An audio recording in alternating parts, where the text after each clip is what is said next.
어떤 수상한 사람을 봤다라는 그 목격자의 증언을 토대로 어떤 그 포스터를 제작하게 됩니다.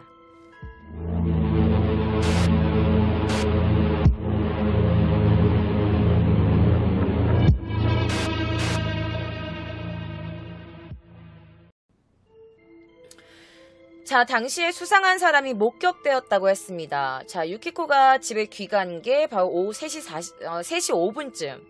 자, 그 당시에 발견됐던 그 수상한 남자의 대충 외모는요, 연령은 한 30대, 신장은 160에서 170cm 정도, 체형은 약간 살짝 통통한 정도였고, 머리는 빗질을 이렇게 예쁘게 하지 않은 살짝 약간 부시시한 머리였다고 해요.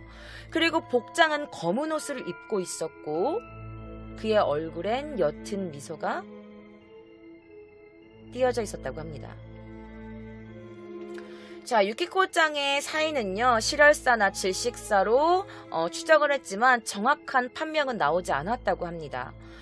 자, 유키코의 몸에서도 약간 조금 이상한 게 발견됐어요. 왜냐하면 질식사나 실혈사라고 했는데 누가 목을 조르거나 입이나 코를 막은 흔적이 안 나왔어요. 그러니까 질식의 원인은 불명으로 나올 수밖에 없었죠. 자, 그리고 유키코의 몸에 복부와 가슴을 3곳 이상이 칼에 찔린 것이 확인되었습니다. 발견되었을 때 유키코짱의 얼굴은 굉장히 새하얗게 질려 있었대요. 자, 그리고 언니가 발견한 게 1층에 다다미 8장짜리에, 그 다다미라고 약간 그 장판 깔려있는 거를 다다미방이라고 하는데, 그 8장짜리 방에 더 누워 있었다고 해요. 이 방은 현관에서 방 한 개를 낀 위치에 있었다고 합니다.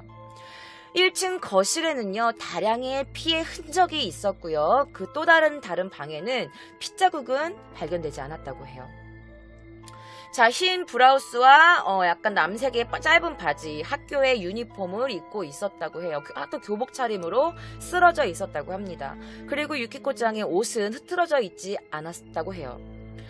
자, 이 유키코짱의 몸 밑에는요, 1시 55분에 배달되었던 그 택배기사, 부재중 그 종이가 이 유키코짱 몸 근처에서 발견됐다고 합니다. 발견됐을 때 유키코짱은 누워있지 않고요, 이렇게 엎드려서 발견됐었다고 해요. 저항한 흔적은 없었고요. 베인 상처 이외에 뭐 뼈가 골절됐다거나 뭐 타박상이 있다거나 그런 곳은 없었다고 합니다.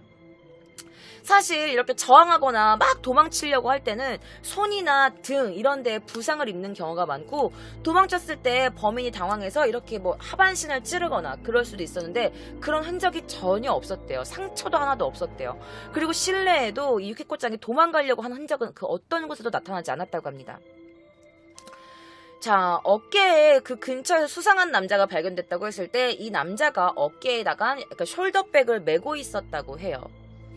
자, 더벅머리의 젊은 남자, 이 유키코짱의 집에서 100m 떨어진 고가 밑에서 발견됐어. 자, 유키코짱의 부모님은요, 사실 이 사건이 일어나기 전부터 뭔가 이상한 일을 겪었다고 합니다. 자, 사건 당시 집에는요, 2대의 차량이 놓여져 있었대요. 하나는 엄마 차, 하나는 아빠 차였대요. 자, 사건 전에 이 엄마의 차량 앞바퀴 오른쪽 부분, 그 너트 있죠, 볼트, 그 볼트가 빠져있는 사건이 있었다고 해요. 그리고 그 사건 후에 아빠의 자동차 후방 와이퍼가 이렇게 접혀있던 적도 있었다고 합니다. 그래서 이런 점을 볼 때 경찰들이 이런 걸 의심하기 시작했어요.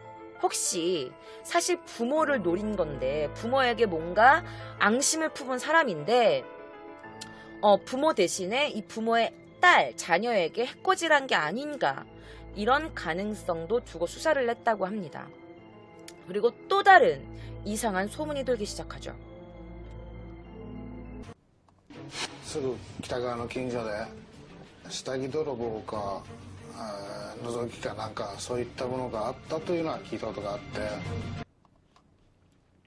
자, 무슨 말씀이시냐면 그때 북쪽 쪽에 약간 누가 속옷을 훔친다, 아니면 누가 이렇게 훔쳐본다, 이런 소문이 있다는 걸 들은 적이 있습니다 라고 말씀하시는 겁니다.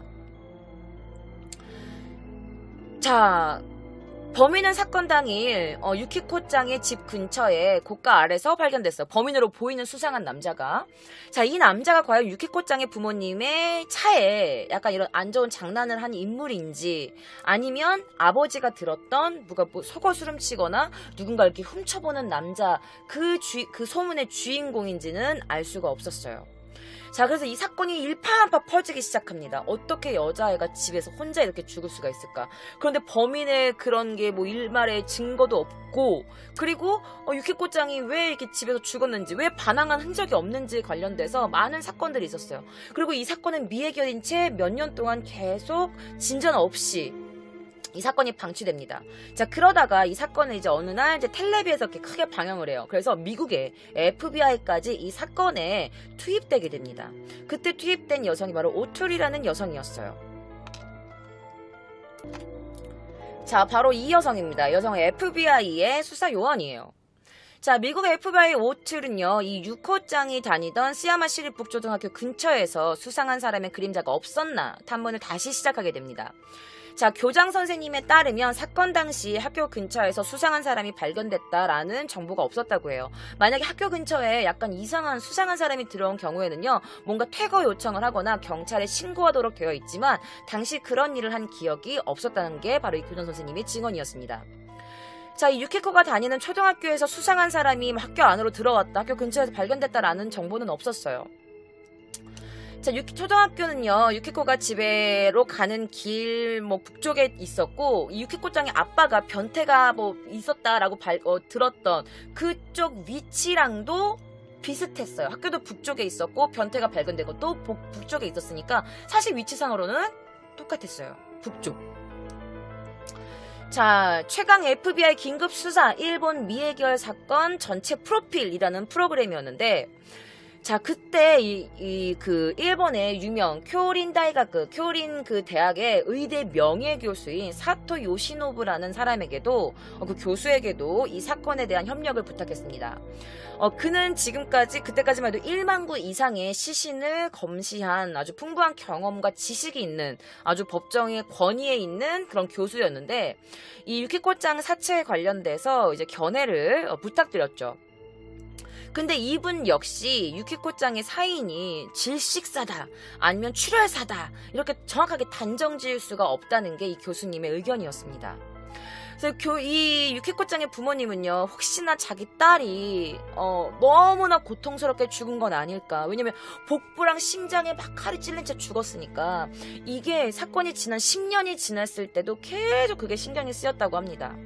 자, 사건 현장에 직접 확인했고, 그리고 그 아이의 사체를 이렇게 자료를 본 그 교수가, 하지만 이 유키코짱이 죽었을 때 그 당시의 사건을 대강 짐작을 해본다면 굉장히 짧은 시간 안에 사망을 했을 거기 때문에 그렇게 고통스럽게 사망하진 않았을 겁니다 라고 유키코짱의 부모님께 이렇게 말을 했다고 합니다. 자, 이때 구급대원이 도착했을 때 AED를 장착해서 유코의 심폐소생술을 이렇게 진행했다고 해요. 그 당시에 있었던 어떤 사람의 말에 따르면 유키코짱이 이렇게 방어한 흔적이나 이런 외상은 보이지 않았어요. 이 교수님의 말에 따르면 이렇게 방어운이 보이지 않았다고 합니다. 자, 그래서 표정이 딱히 이렇게 죽었다든지 그런 거는 전혀 볼 수가 없었대요. 그리고 거의 죽음에 이르게 한 칼 자상에도 불구하고 육안으로 보이는 출혈이 이렇게 있고, 그렇게 큰 다량의 출혈량은 없었다고 합니다.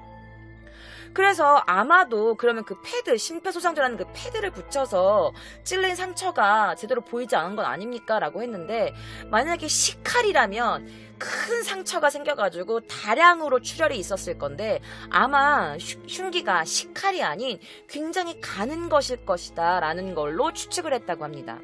왜냐면 되게 가는 흉기면은요, 칼에 몸에 꽂았어. 그래서 이거를 이렇게 빼잖아? 이 뺄 때 뭔가 있는 이런 내장이나 이런 것들이 어긋나서 굉장히 안쪽에 큰 구멍이 생기고, 이렇게 해서 피가 나면서 뭔가 피부가 이렇게 어긋나게 돼서 혈액이 멎는다고 합니다. 그래서 처음에 그 구급대원, 이 유키코짱의 엄마가 구급차를 불러서 처음에 출동했던 그 구급대원에게 연락을 취해서 물어봤더니, 당시 기억을 더듬어 보면 그 AED, 심폐소생술 그 기계 장치를 분쳤을 때 이 근처 부근에 긁힌 것 같은 상처는 몇 군데 있었던 걸로 기억합니다. 라고 했다고 합니다. 자, 범인은 치명적인 상처를 주기 위해서 정확하게 어디를 노려야 되는지, 어디를 찌르면 효과적인지를 이미 알고 있는 인물로, 그래서 그 몸에 아주 치명적인 상처가 날 것, 죽일 수 있는 그 몸을 제대로 노리고 공격했을 것이다 라고 추측을 하게 됩니다. 자, 현장에서 거실까지는 불과 4m밖에 되지 않았어요. 자, 이 오툴 씨는요, 범인은 아마 이미 이 유키코 과장이 집에 도착하기 전부터 이 집 안에 있었을 거다라고 추측을 합니다. 만약에 집에 돌아왔는데 모르는 사람이 있으면 막 이렇게 도망갔겠지만, 범인으로부터 혹은 그 방으로부터 집으로부터 도망친 흔적이 전혀 없었다는 건 바로 이 유키코짱이 그 상대방에 대한 경계심이 없었다는 것을 의미한다 라고 합니다. 자, 그 교수에 따르면 피하거나 도망치면 방어흔이 몸에 생기게 마련이다. 예를 들면 허리나 등, 엉덩이를 찔린다고 한다. 왜냐면 이렇게 도망갈 때 안 돼요! 도망가면 범인이 도망 못 가게 하려고 뒤에서 이렇게 잡을 거고 막 도망 못 치게 찌를 텐데, 그럼 허리나 등, 엉덩이, 다리 이쪽 부분에 뭔가 찔렸어야 되는데, 유키코짱의 몸 상태를 봤을 때는요, 왼쪽 가슴, 그러니까 심장 부근이 많이 찔려 있는 상태였다고 해요. 자, 그리고 이 오툴 씨는요, 피해자에 대해서, 만약에 유키코 회장에 대해서 굉장히 뭔가 분노를 가진 범인이라면 몸의 상처는 되게 많이 심했을 텐데 냉정하게 심장 부근만 딱딱딱 여러 번 찔렸고, 유키코짱은 저항할 수 없을 정도로 큰 인간, 그러니까 남성이겠죠? 큰 어른에 의해서 살해당했을 확률이 굉장히 높다라고 추측을 했습니다. 자, 그녀의 추측에 따르면 이 유키코짱과 안면이 있는 범인인 것, 그리고 추측되는 그 교수님의 추측되는 그 흉기의 모양은요, 대략 한 10mm, 그리고 길이는 대략 4cm에서 10cm 정도의 뭐 어떤 굉장히 가는 흉기일 것이다라고 증언을 합니다. 자, 이 사건은요, 아마 유키코짱이 타겟이 될 확률이 높다라고 봤습니다. 왜냐하면 범인은 이미 그 시간대에 유키코짱이 집으로 돌아왔을 거라는 걸 알고 있었고, 집안 상황이나 뭐 예를 들면 열쇠가 우유병 상자 안에 있는다든지, 몇 시부터 몇 시까지 가족이 없는지, 뭐 부재 중인 건지, 그리고 지금 이 시간에 가면 누가 있을 거라는 건지를 대충 파악하고 있었던 인물이지 않을까라는 게 그 이 오툴 FBI 요원의 추측이었어요. 그리고 이거는 충동적인 범행이 아니다. 굉장히 계획적인 범행일 것이다. 유키코가 소리를 지르거나 도망가지 않을 거라는 걸 알고 이 범인이 범행을 저질렀을 거다. 자, 그리고 그 교수님의 말에 따르면 만약에 범인이 굉장히 충동적으로 범행을 했을 거라면 굉장히 당황했을 거기 때문에 뭔가 주변에 어떤 증거물이라든지 사체를 찔렀을 때 뭔가 몸에 잔여물이라든지 이런 증거들이 더 많이 나와 있을 거다. 그렇기 때문에 이 범행은 계획적인 확률이 높다라고도 이 오툴 요원의 의견에 동참을 하게 됩니다. 자, 오툴 씨는요, 일본에서 수집한 정보를 바탕으로 미국에서 최종 분석, 범인상을 프로파일링을 했습니다.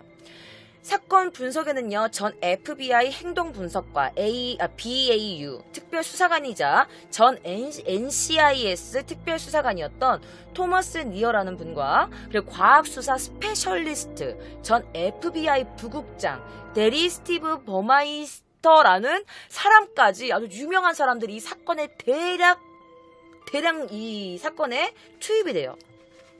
자, 참고로 이 토마스 니어라는 사람은요, 전문 분야가 있는데 그 중 하나가 바로 엽기적 범죄 분석이었다고 해요. 자, 유키코를 겨냥한 계획적인 범행, 그리고 범인은 유키코를 오랜 시간 동안 괴롭히지 않고 굉장히 빠른 속도로 신속하게 살해했다. 자, 범행 동기는 가족을 괴롭히고 뭔가를 복수하고 싶은 마음일 수도 있고, 그리고 아마 유키코짱은 가족, 그러니까 엄마 아빠가 뭔가 잘못을 했는데 그거에 대신한 희생양일 확률도 있다. 자, 범인의 정체, 유키코와 유키코의 몸과 그리고 주변이 흐트러짐이 없다는 관점에서 아마도 이 범인은 유키코짱과 안면이 있고 정신 연령이 조금 높은 사람일 것이다. 그리고 그 당시 사건 근처였던 오카야마 시내에 아직도 거주하고 있을 확률이 높다라고 분석을 했습니다. 자, 그리고 마지막으로 이 오투르 씨는요, 자신들의 분석을 계속 진행을 했었고, 그리고 당시 이 사건이 일어나고 12년 후에 이 FBI 요원이 투입이 된 건데, 12년 전에는 범인의 특정할 수 없었던 그 증거라든지 이런 게 뭔가 검사 방법이라든지 이런 게 굉장히 부족했지만 12년이 지난 지금은 아마도 검사 방법이라든지 뭔가 CCTV라든지 이런 것들이 뭐 정체를 밝힐 수 있는 어떤 가능성이 좀 더 높지 않을까라면서 막 이렇게 수사를 하기 시작합니다.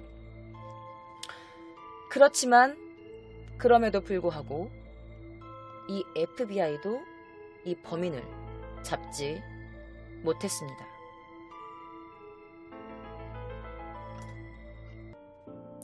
자, 기일을 앞둔 9월 1일 그녀의 아버지였던 카츠요시 씨는요, 매년 이 사건의 해결을 위해서 정보 제공 좀 해주세요. 혹시 이 소녀를 보신 적이 있습니까? 아, 또 가슴이 먹먹하네. 혹시 수상한 사람 보신 적 있으시면 이곳에 연락 좀 해주세요. 라면서 정보 제공을 호소하는 전단지를 직접 만드셔서 스야마 서원 등 그녀의 학교 근처에서 이렇게 항상 이 전단지를 배부하시는 일을 하셨대요. 그래서 그녀의 아버지는 이렇게 말했다고 합니다.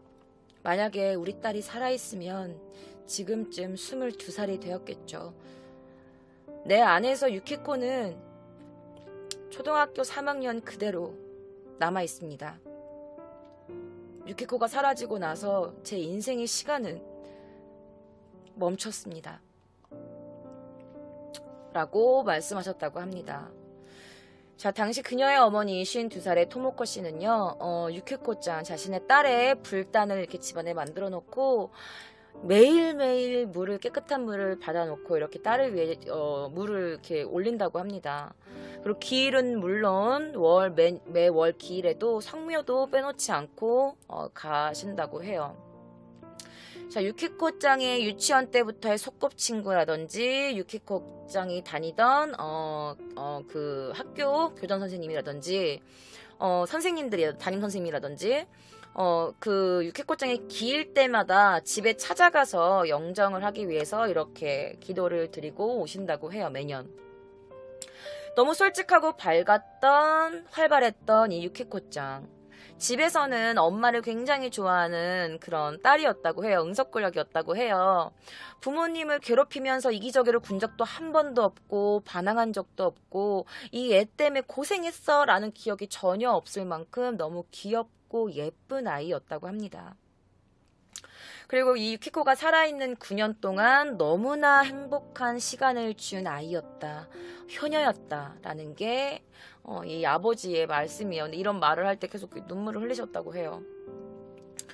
자, 이 학교 근처에 아직까지 살고 있는 이 아버지는요, 이 학생들의 여름방학이 끝나고 아이들이 방학했다 라면서 집으로 뛰어들어가는 그런 아이들의 소리를 들을 때마다 우리 딸이 아직까지도 집에 뛰어 들어올 것 같고 우리 딸이 현관문을 박차고 아빠 방학했어요 라면서 웃으면서 자기 품에 뛰어 안길 것 같다 라면서 그런 말씀을 하셨다고 해요. 자, 이 아버님의 인터뷰를 한번 보실게요. 통역은 제가 해드릴게요. 아버지의 마음은 어떨까요?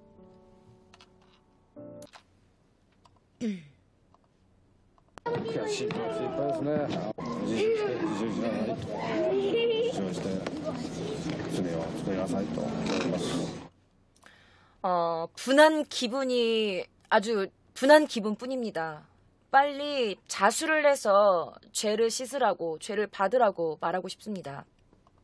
区切りとか10年とかいうそういう気持ちはさらさらないんですが、本当の気持ちがもう10年も経ったのかなというのが正直な気持ち。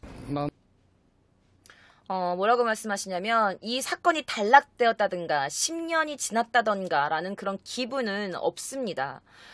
그냥 벌써 10년이나 되었구나 라고 생각하는 마음이 솔직한 기분입니다.